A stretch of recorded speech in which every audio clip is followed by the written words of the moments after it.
రైతు బీమా పథకానికి రూపకల్పన చేసింది కేసీఆర్. రైతులకు కావాల్సింది మూడు విషయాలు చాలా ముఖ్యం. నీళ్లు కావాలి, కరెంటు కావాలి, టైం మీద ఎరువులు కావాలి. కేసీఆర్ గారు నీళ్ల కోసం చెరువులు బాగు చేసిండు, చెక్ డ్యాములు కట్టిండు, పెండింగ్ ప్రాజెక్టులు పూర్తి చేసిండు, కాళేశ్వరం లాంటి ఒక కొత్త ప్రాజెక్టును తెచ్చి రైతులకు నీళ్ల బాధ లేకుండా చేసిండు కేసీఆర్ గారు.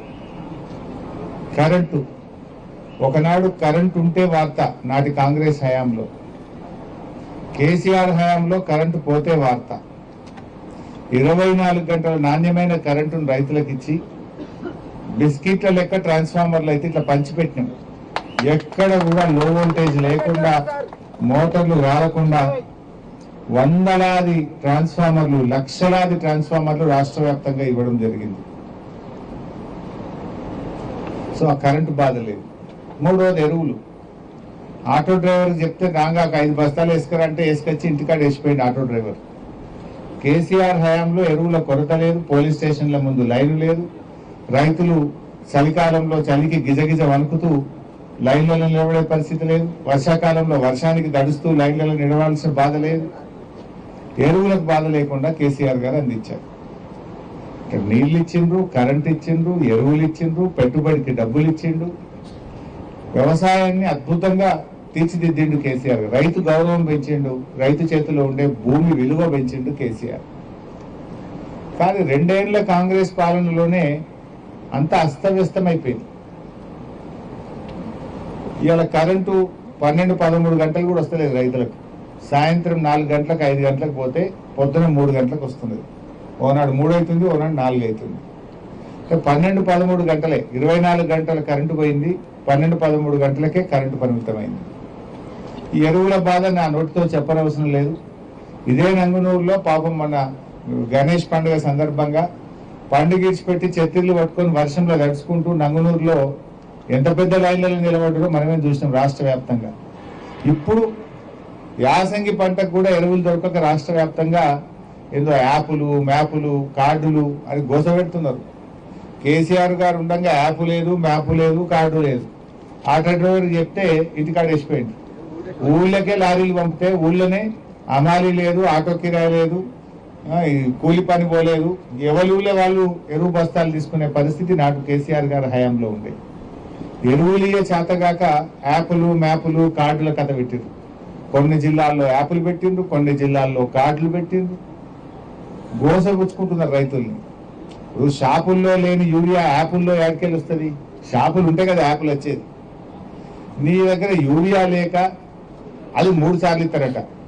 ఆ ఇచ్చే 3 బస్తాలు 2 బస్తాలు అది 3 సార్లు ఇస్తారట. ఇప్పుడు మక్కకు మన ప్రాంతంలో రైతులు 5-6 సంచులు వేస్తారు. ఇప్పుడు 3 ఇస్తా 4 ఇస్తా అంటే మరి అడిగి పోవాలి మిగతానికి. కోతలు పెడుతున్నారు. ఆ ఇచ్చే 3 సార్లు ఇస్తారట. అంటే ఎన్నిసార్లు అమాలి కిరాయా, ఎన్నిసార్లు ఆటో కిరాయా, ఎన్నిసార్లు దుకాణాల చుట్టూ ఈ కార్డులు పట్టుకొని యాప్ల చుట్టూ, మ్యాప్ల చుట్టూ, ఆఫీసర్ల చుట్టూ రైతులు తిరగాలి. అంటే రైతుల్ని ఈ ప్రభుత్వం ఆఫీసర్ల చుట్టూ తిప్పుతా ఉంది, రైతుల ఉసురు పోసుకుంటుంది, రైతులను భిక్షగాళ్ళుగా మారుస్తున్నారు మీరు.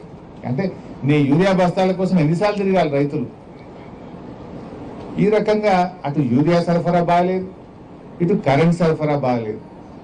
రైతు బంధు రేవంత్ రెడ్డి వచ్చినాక 4 పంటలు వచ్చినాయి. 2 సార్లు ఇచ్చిండు రైతు బంధు, 2 సార్లు కొట్టిండు. సగం ఇచ్చిండు, సగమే కొట్టిండు. కరోనా ఉంటే కూడా కేసీఆర్ ఆపలే. కానీ రేవంత్ రెడ్డి ఏది లేకపోయినా రైతు బంధు 2 పంటలకు ఇచ్చి 2 పంటలు ఇవాళ రైతు బంధు ఎగ్గొట్టిన పరిస్థితి. రైతు బీమాకు 4 నెలలు పైసలే కట్టలేదు. ఇక బోనస్ బోగస్ అయిపోయింది. పోయిన యాసంగి పంట బోనస్ 1160 కోట్ల రూపాయలు ఇప్పటిదాకా ఇవ్వలేదు.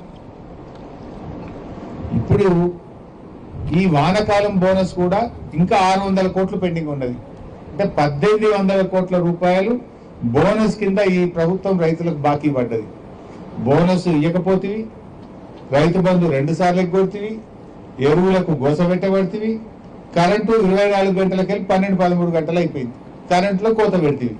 కరెంట్ల కోత, ఎరువులకు గోస, రైతు బంధు ఎగవేత, బోనస్ బోగస్. అసలు నువ్వు రైతులకు చేసిన మేలేందో ఒక్కటి చెప్పు నాకు. కేసీఆర్ గారు ఉండంగా ఉన్నాయి కూడా నువ్వు ఇస్తలేవు, కొత్తగా ఇచ్చింది కాదు. కేసీఆర్ గారు ఇచ్చిన దాంట్లో రైతు బంధుల కోత పెట్టినవు, ఎరువులలో తిప్పలు పెడుతున్నావు, కరెంటులో కోత పెట్టినవు, నీళ్లలో కూడా కోత పెడుతున్నావు. ఇవాళ ఒక 30-40 కోట్లు ఇస్తే మెదక్ జిల్లా, సిద్దిపేట జిల్లా, కరీంనగర్ జిల్లాలో కాళేశ్వరం కింద 2 లక్షల ఎకరాలు పంట పండించవచ్చు. కానీ 2 ఏళ్లలో కాలువలకు ₹1 ఇస్తలేడు. పగబట్టిండు కాళేశ్వరం మీద, కక్ష కట్టిండు రేవంత్ రెడ్డి. ఎలా మెయిన్ కెనాల్ అయిపోయింది, బ్రాంచ్ కెనాల్ అయిపోయింది, పంట కాలువలు అవ్వాలి. నేను అడుగుతున్న 2 సంవత్సరాల్లో కాళేశ్వరం కింద 1 గజం కాలువ తవ్వినవా? 1 ఎకరా భూమి సేకరించినవా? పెట్టుబడి ఎంత అయిపోయింది? ఇప్పుడు మోటార్లు అయిపోయినాయి, పంపులు అయిపోయినాయి, రిజర్వాయర్లు అయిపోయినాయి, మెయిన్ కెనాల్స్ అయిపోయినాయి. ఏమున్నాయి? పంట కాలువలు తవ్వాలి. 50-60 కోట్లు ఖర్చు పెడితే 4-5 లక్షల ఎకరాలకు నీళ్ళు ఇచ్చే అవకాశం ఉంది. 50-60 కోట్లు ఇవ్వకుండా ఎందుకు కాళేశ్వరం మీద కక్ష కడుతున్నావు? ఇలా పక్క పంటూరులో నీళ్ళు వచ్చే మా ఊరికి నీళ్లు రాలేదని బాధపడుతున్నారు రైతులు. 50-60 కోట్లు ఇవ్వకుండా, ఈ 2 సంవత్సరాల్లో 1 నయా పైసా కూడా ఇవ్వకుండా కాళేశ్వరం కింద రైతుల్ని ఉసుగు పోసుకుంటున్నావు, కావాలనే పగబడుతున్నావు నువ్వు. ఇప్పుడు కూడా కాళేశ్వరం మోటార్లు ఆన్ చేయొచ్చు. మేడిగడ్డ బ్యారేజ్ అవసరం లేకుండానే నదీ ప్రవాహం ద్వారా కూడా కన్నేపల్లి పంప్ హౌజులు ప్రారంభించి ఇప్పుడు కూడా నీళ్లు తెచ్చి రైతులకు ఇచ్చే అవకాశం ఉంది. కానీ కావాలనే కక్షగట్టి ఇలా నీళ్లు రాకుండా చేస్తా ఉన్నాడు. చాలా దుర్మార్గమైనటువంటి వ్యక్తి. పంటల బీమా అని ఊరిచ్చిండ్రు. 2 సంవత్సరాల్లో 1 రైతు కన్నా పంటల బీమా వచ్చిందా? అసెంబ్లీలో చెప్పి మాట తప్పింది. వడగళ్ల వానబడితేనో తుఫాను రైతులకు 2 సంవత్సరాల నుంచి కూడా ₹1 కూడా ఇవ్వలే ఈ ప్రభుత్వం. అనేక మంది రైతులు ఇవాళ సిద్దిపేట జిల్లాలో కానీ రాష్ట్ర వ్యాప్తంగా లక్షల ఎకరాల్లో తుఫాను వల్ల, వడగళ్ల వాన వల్ల దెబ్బపడ్డది. మామిడి తోటలు, పండ్ల తోటలు దెబ్బతిన్నాయి. ₹1 కూడా ఇవ్వలే ఇప్పటిదాకా రైతులకు. అంతా మొండి వాదన, తొండి వాదన. హస్తం గుర్తు కాస్త మొండి హస్తం అయిపోయింది.